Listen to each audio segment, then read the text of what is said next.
Alô, alô, YouTube! Eu sei que aqui no canal nós focamos mais em fatos sobre países e sua história, geografia, política, essas coisas, mas não há melhor momento de falar sobre outros países do que o evento que reúne vários, as Olimpíadas. Então, sem mais enrolação, aqui vão 10 fatos surpreendentes sobre as Olimpíadas.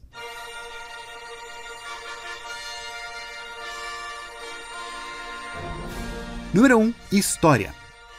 Todo mundo sabe que foram os gregos que começaram os jogos, com o primeiro sendo registrado lá em 776 a.C., mas ainda acredita-se que já era feito bem antes. Aliás, os Jogos Olímpicos era só uma parte de um grande festival religioso que era feito para honrar Zeus. Acreditava-se que Hércules começou essa tradição.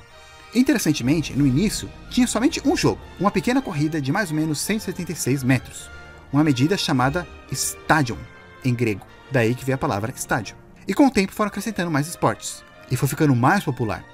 Teve uma época que um grego ele ganhou a corrida pelado, e aí então começou a tradição dos homens competirem pelados também, até chegar aos romanos, que mandaram eles colocar uma calça. Até a palavra ginásio a gente pegou do latim, que eles pegaram do grego gymnasium, que usa a palavra gymnos, que significa nu.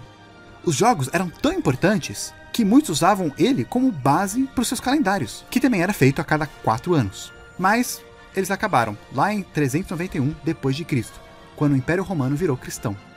Nessa época, eles baniram várias práticas pagãs, e os Jogos Olímpicos, como era muito ligado com religião, foi um deles. Somente trazido de volta 1500 anos depois, com os primeiros Jogos Olímpicos Internacionais em 1893, lá em Atenas. Número 2. Simbolismo. Tem muito simbolismo nas Olimpíadas, ainda mais na cerimônia de abertura. A própria bandeira, aqueles 5 anéis, que foram criados lá em 1913 por um dos fundadores dos Jogos Modernos, que, de acordo com ele, significam as cores de todos os países que estavam competindo naquela época. Se você olhar, todos os países têm pelo menos uma dessas cores na sua bandeira. E hoje também elas representam os 5 continentes. Muitas coisas que faziam lá antigamente, lá na época da Grécia, ainda se faz hoje, como a cerimônia da tocha, que começa lá em Olímpia, na Grécia, toda vez, que é a cidade onde os jogos aconteciam na antiguidade.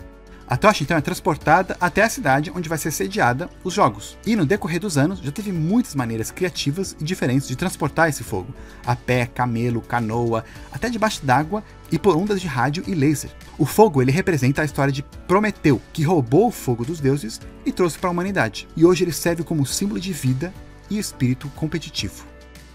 Número 3. Honra e arte. A coisa mais importante nos Jogos Olímpicos não é vencer, mas participar. Assim como a coisa mais importante da vida não é o triunfo, mas a luta. O essencial não é ter conquistado, mas ter lutado bem. Essa foi uma frase dos fundadores dos Jogos Olímpicos modernos, aquele mesmo cara que criou a bandeira. Na época, a ideia era trazer pessoas comuns do mundo inteiro para competir, tanto que atletas profissionais não podiam competir, era para amadores mesmo. A arte também era uma parte importante dos jogos, tanto que fazia parte das competições. Música, arquitetura, escultura, pintura e literatura. E as obras de arte deviam ser inspiradas no atletismo. Mas isso durou 40 anos, acabando em 1952. Até as medalhas que países ganharam nessas competições não são contadas hoje oficialmente. Número 4. Olimpíadas e Hitler. Pois é, nos Jogos Olímpicos de 1936, foi lá em Berlim, bem na época da Alemanha nazista, e o Hitler quis usar disso para espalhar suas ideias malucas. Tanto que, inicialmente, ele só queria deixar que pessoas consideradas arianas participassem, mas, por causa de boicote de vários países, ele acabou desistindo disso. A transmissão da cerimônia de abertura, nesses jogos, foi a primeira transmissão de Olimpíada na história, e na verdade muitos falam que os alemães são os que começaram a transmitir esportes pela TV. Hitler não só infelizmente marcou a história dessas Olimpíadas, mas também em 1940 e 1944, quando os jogos tiveram que ser cancelados por causa da Segunda Guerra Mundial. Aliás, essas não foram as primeiras vezes que os jogos foram cancelados. Em 1916 também foram cancelados, mas dessa vez por causa da Primeira Guerra Mundial. Número 5. Paralimpíadas e União Soviética. As Paralimpíadas começaram em 1960, como uma maneira de deixar veteranos de guerra participarem e se reabilitarem. E aí, com o tempo, as pessoas com deficiências puderam participar também. Interessantemente, a União Soviética ela somente começou a competir nas Paralimpíadas em 1988. Antes disso, quando perguntaram para eles por que eles não participavam, um representante lá da União Soviética disse que não existe inválidos, ou seja, deficientes, na União Soviética. Mas é provável que somente não existia uma organização que preparava atletas para as Paralimpíadas. Número 6. Conflito global. Falando em União Soviética, Conflitos internacionais afetam muito as Olimpíadas, e elas meio que acabam servindo como um palco para protestos de muitos países. Por exemplo, em 1980, os Jogos foram em Moscou, mas nesse ano, os Estados Unidos, Canadá, Alemanha Ocidental e o Japão boicotaram os Jogos como protesto contra a invasão da União Soviética no Afeganistão.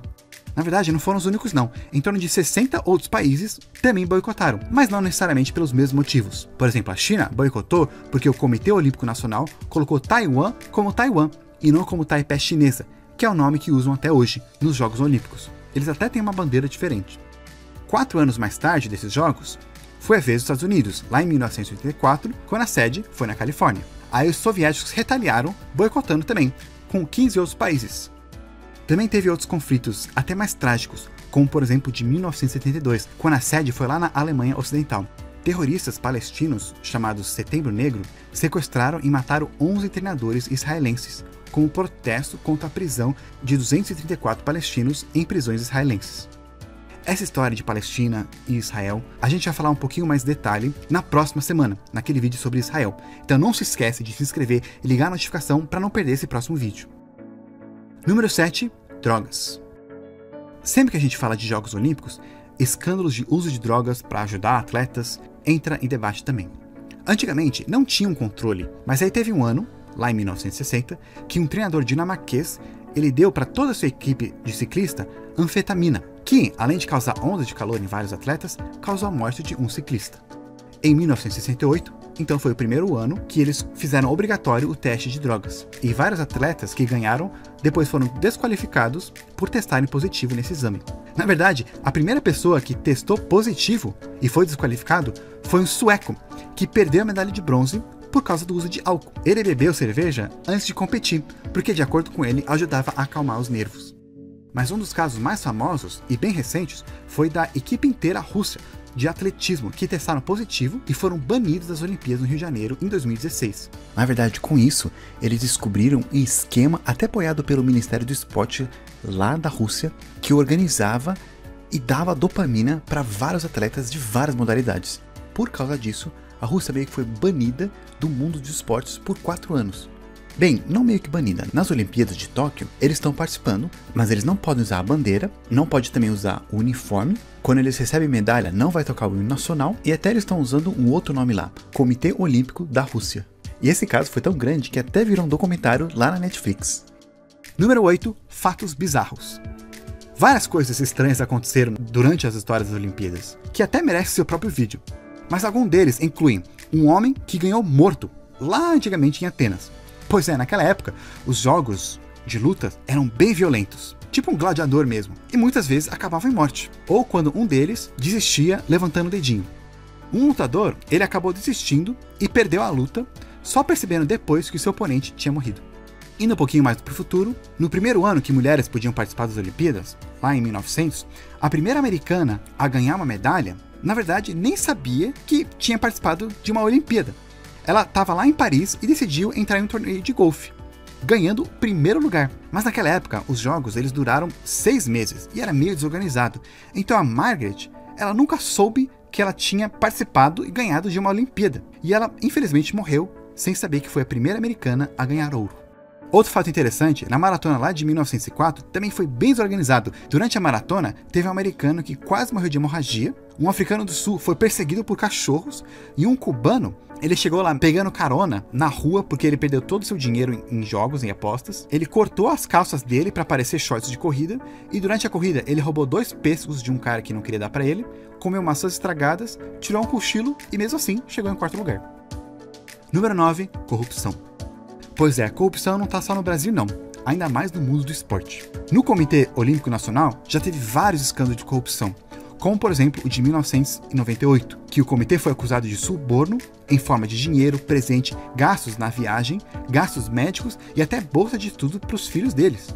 Esses e mais escândalos fez com que eles mudassem várias das regras lá dentro do comitê, e eles até criaram uma comissão de ética independente. Hoje, o presidente do comitê ele é eleito e serve por 8 anos, podendo ser reeleito para mandatos de 4 anos. E todos os membros do comitê devem se aposentar aos 70 anos. E número 10, Olimpíadas e o Brasil. Pois é, não tem como a gente não falar nada do Brasil aqui. A primeira vez que o Brasil participou dos Jogos Olímpicos foi lá em 1920, na Bélgica. E, desde então, participamos de todas as edições que tiveram, apesar que no começo a gente não ganhava muita medalha não. Mesmo não nevando aqui, bem, quase, a gente até participou dos Jogos Olímpicos de Inverno, sendo a primeira vez em 1992, lá na França. Mas, interessantemente, mesmo oficialmente a gente ter entrado nas Olimpíadas em 1920, o primeiro brasileiro a participar dos Jogos Olímpicos foi Adolphe Cristiano Klingler-Loeffler, sei lá como fala o nome dele, lá em 1900, na França. Ele era cidadão brasileiro, mas nasceu na França, filho de francês com uma brasileira. Ao todo, desde o início, o Brasil já conseguiu 129 medalhas, e somos o melhor país da América do Sul, e o quarto nas Américas, atrás dos Estados Unidos, Canadá e Cuba. Além disso, o Brasil foi o primeiro país latino e o primeiro país que fala português a sediar as Olimpíadas. E para garantir segurança lá nas Olimpíadas do Rio de Janeiro, em 2016, foi organizada uma das maiores operações das Forças Armadas da história do Brasil. Tinha mais ou menos em torno de 47 mil militares servindo durante as Olimpíadas. Só para vocês terem uma noção, o Brasil mandou 25 mil soldados para a Segunda Guerra Mundial. E é isso aí, gente. Agora você sabe um pouquinho mais das Olimpíadas. Não se esquece de ver outros fatos interessantes sobre o Brasil, a geografia, a história e outros países. Até agora temos Rússia e União Soviética. Vê lá, surpreenda-se e nos vemos na próxima.